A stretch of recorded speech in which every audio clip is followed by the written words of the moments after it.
मित्रों, आज राम और रावण का अंतिम लड़ाई होगा। आज ही रावण का वध होना है और वध होने से पूर्व भगवान अगस्त रणभूमि में पधारे और उन्होंने श्री राम से कहे कि राम, आज तुम्हारा अंतिम लड़ाई है और तुम्हारा जीतना बहुत ही आवश्यक है। इसी के लिए तुम्हारा जन्म ही हुआ है और वह जीतने के लिए मात्र एक उपाय है कि तुम अगस्त आदित्य हृदय स्तोत्र का पाठ करो, उसको जप करके जाओ, तभी तुम रावण से जीत सकते हो। तो अब आगे की कहानी सुनने के लिए आप वीडियो के अंत तक बने रहें।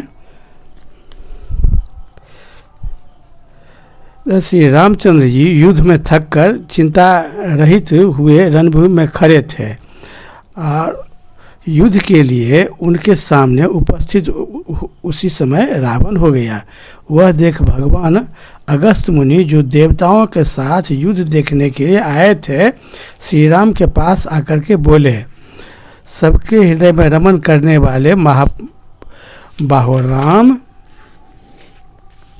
यह सनातन गोपनीय स्तोत्र सुनो। बस इसके जप से तुम युद्ध में अपने समस्त शत्रुओं पर विजय पा सकते हो। अस्त्र शस्त्र में तुम और रावण एक जैसा हो। ब्रह्मांड का कोई भी ऐसा अस्त्र नहीं है जो तुमको ज्ञात नहीं है। तुम सभी अस्त्रों के ज्ञाता हो। रावण भी इसी प्रकार सभी अस्त्रों का ज्ञाता है। इसमें तो दोनों बराबर के हो, किंतु उसके बाद रावण में मायावी विद्या भी बहुत अधिक है। माया विद्या में तुमसे वह बहुत आगे है और रावण बहुत प्रपंची भी है। तो प्रपंच भी नहीं कर सकते हो और मायावी विद्या का भी ज्ञान नहीं है। इसलिए आदित्य हृदय स्तोत्र का पाठ करके तुमको युद्धभूमि में जाना आवश्यक है। तुमको हम ये समझा रहे हैं और तुम अगर 3 बार आदित्य हृदय स्तोत्र करके पाठ करके जाओगे तो आदित्य हृदय स्तोत्र ही एक ऐसा स्तोत्र है जो उसको जप करके जाएगा, उसके लिए इस ब्रह्मांड में कोई भी असंभव है ही नहीं। तो ये जप करके जाने के बाद ही तुम रावण को जीत सकते हो। यह बहुत ही गोपनीय है आदित्य हृदय। यह परम पवित्र और संपूर्ण शत्रुओं का नाश करने वाला है। इसके जप से सदा विजयी प्राप्त होता है। नित्य अक्षय और परम कल्याणमय स्तोत्र है। संपूर्ण मंगलों का भी मंगल है।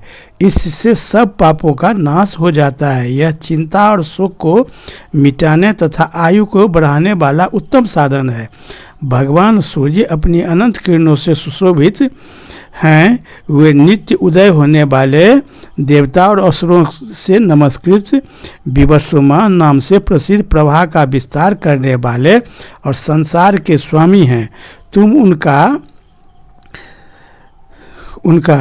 उनका रश्मिमते नमः, समूह्यायते नमः, देवासुर नमस्कृताय नमः, विवस्वते नमः, भास्कराय नमः, भुवनेश्वराय नमः। इन 5 मंत्रों के द्वारा पूजन करो और इसका 3 बार करो। संपूर्ण देवता इन्हीं के स्वरूप हैं। ये तेज की राशि तथा अपने किरणों से जगत को सत्ता एवं स्फूर्ति प्रदान करने वाले हैं। ये ही अपनी राशियों का प्रसार करके देवता और असुरों सहित संपूर्ण लोकों का पालन करते हैं।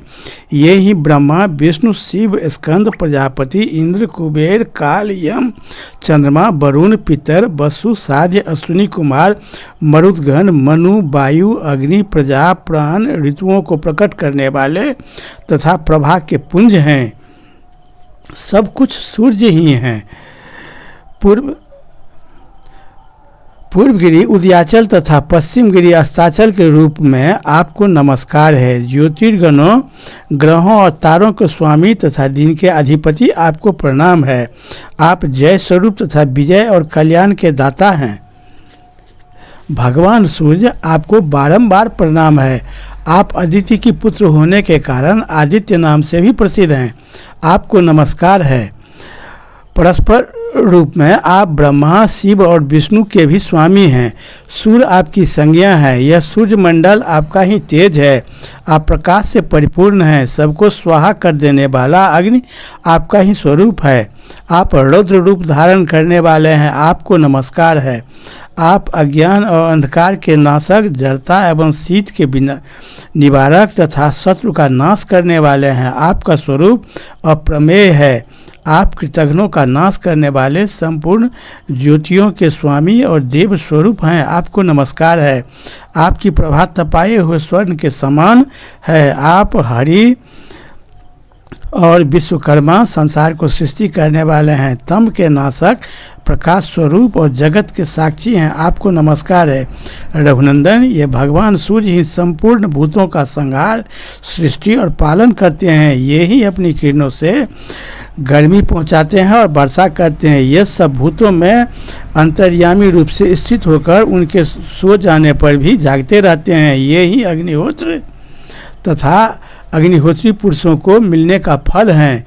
यज्ञ में भाग्य ग्रहण करने वाले देवता, यज्ञ और यज्ञों के फल भी यही हैं। संपूर्ण लोकों में जितनी क्रियाएं होती हैं उन सब का फल देने वाले भी यही हैं।